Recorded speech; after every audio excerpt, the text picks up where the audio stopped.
Hello, it's Sparkles of Gold, aka Nicolas Polymonacos. Thought I'd throw a video up here about the new moon in Taurus. It's happening here on Friday, May 19th at 8:53 a.m. Pacific, 28 degrees. The sun and the moon are together to start off an interesting cycle. And I'll bring up the chart for the new moon and talk about some of the aspects here. Let's get to it because I have some funny thoughts in my head here. There's the chart right here. You get 28 degrees. I'll give a little annotator. Some of this will be changing soon, but here we go. I'll point to the 28 degrees here in Taurus. We're pretty much a degree and a half away from the Gemini birthday starting.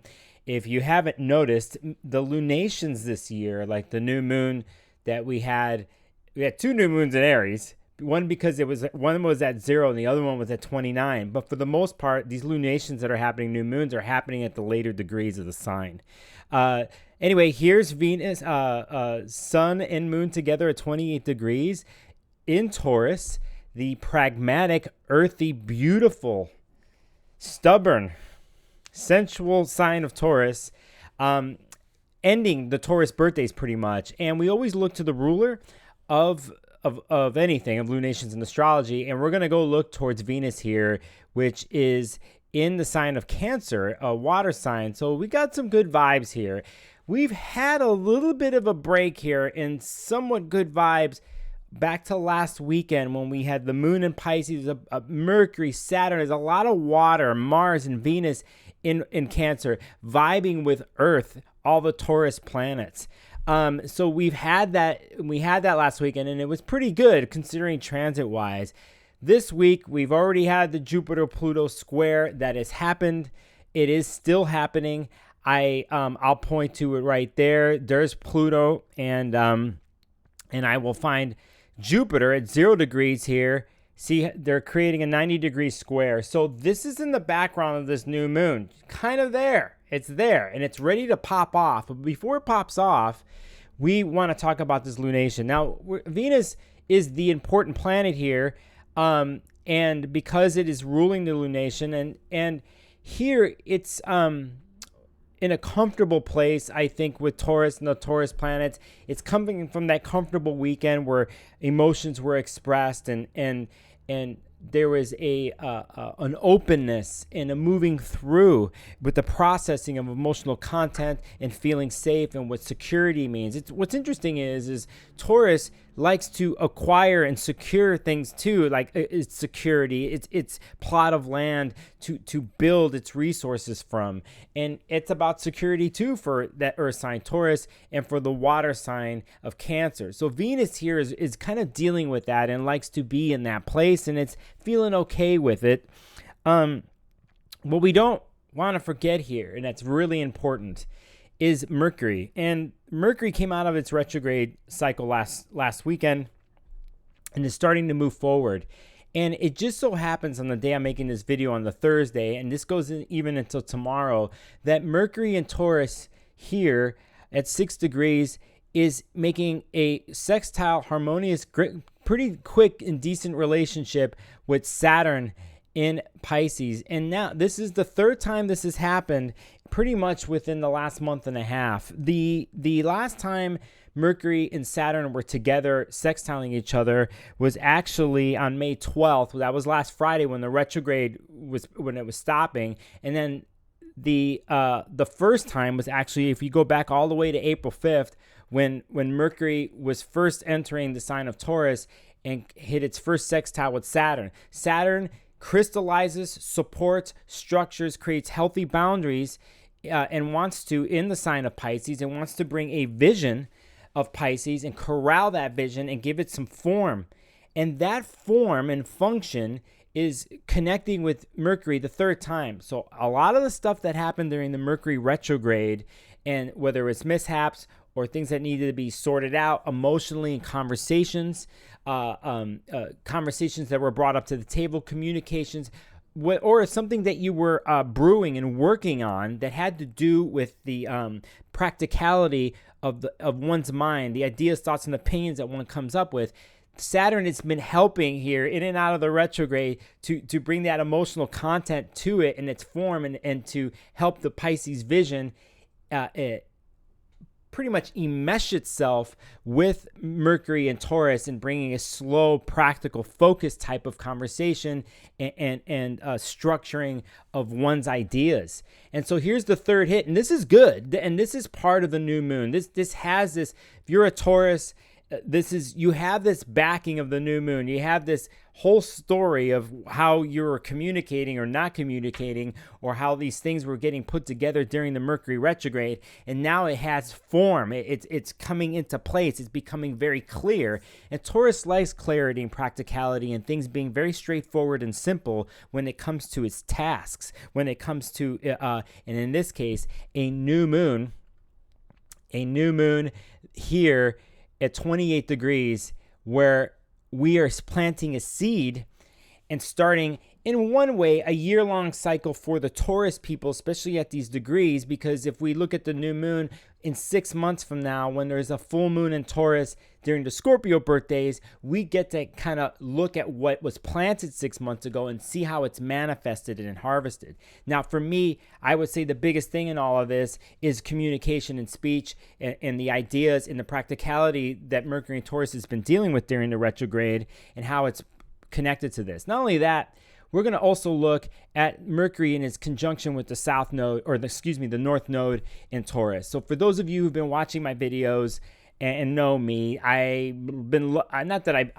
say I've been into these eclipses that have happened in Taurus and Scorpio. We recently had one several weeks ago in Scorpio, an intense 14-degree full moon in Scorpio. Here, Mercury is touching the node, and it already passed the node earlier, but this area, 3, 4, 5, 6 degrees of Taurus and of Scorpio, will be accessed at the last eclipse that's going to happen in the fall at 5 degrees with the Scorpio-Taurus axis. So I just want you to know, for those who've been paying attention, that there's one more chapter in the story, and this new moon is part of it.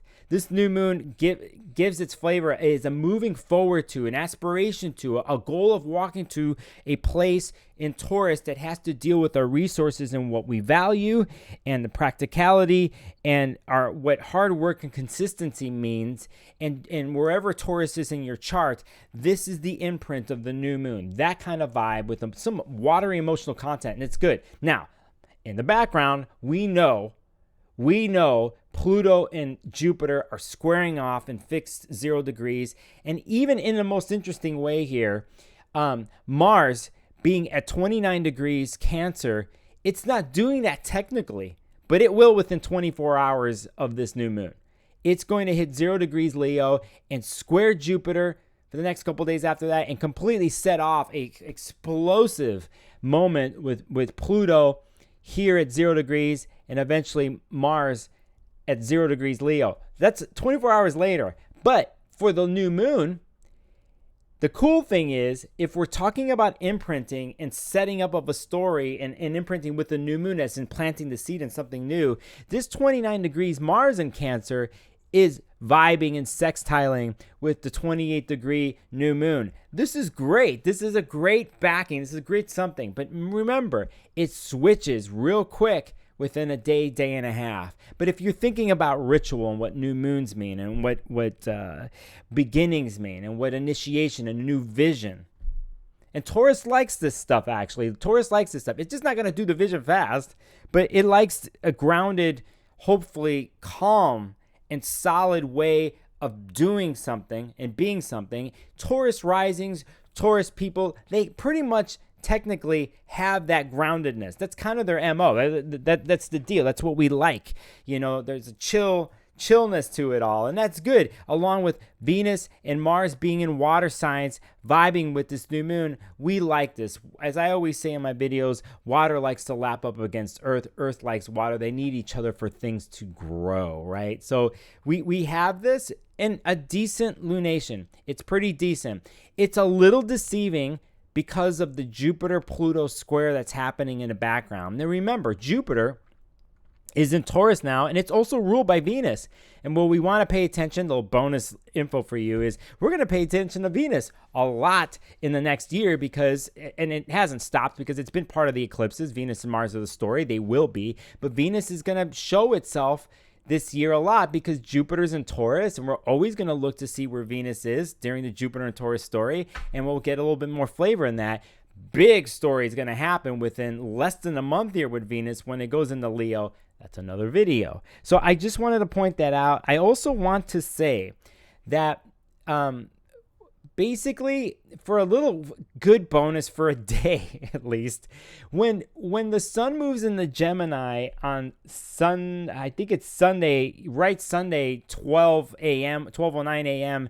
on the 21st, the sun in Gemini will be at 0 degrees Gemini, and it's actually going to vibe with this Pluto in Aquarius. So we have a cool, another trine that's going to happen between Pluto and the sun, but it's quick, okay? So most importantly, if you want to take something from all this, is to use this new moon in the Taurus part of your chart, and you can even look to the Cancer part of your chart to see like how those two parts of the chart are relating to each other, how the comfort and the seeking of comfort and security and safety, and in that place, the processing and moving through emotional content, how it connects with the Taurus part of your chart, and how there's something rooted and seated there. You have a seated moment in your metaphorical garden with water already coming to help establish and soak into the ground and establish that fertile, moist, earthy place for something to grow in your Taurus part of your chart.